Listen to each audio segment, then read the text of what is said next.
Gwyn Arfon Williams dyn nhw fi, a dwi'n arweinydd tîm Gwasanaeth Cefnogol Anabledd Dysgu efo Cymru Gwynedd.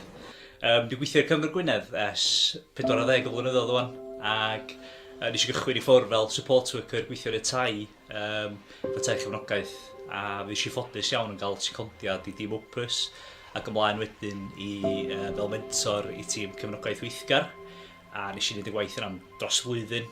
A fi eisiau ffodus iawn wedyn o gael y swydd yma sydd yn fraint o fod yn arweinydd gwasanaeth tîm Cefnogol Anabledd Dysgu.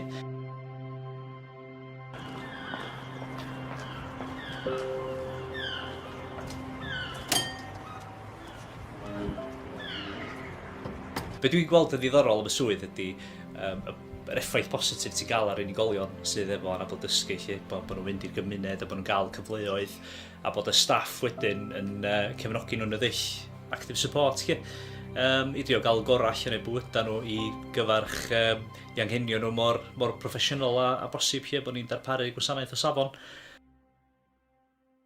Yr teip o berson dwi'n meddwl sy'n ffitio i fewn i fod yn y maes gofal, dwi'n meddwl ydy person sydd reit amyneddgar, sy'n empathetig ofnadwy a proffesiynol, a bod gennym nhw'r egwyddorion a'r gwerthoedd i fod yn y maes, a gweithio bod yn people person a bod yn bubbly a person cheery.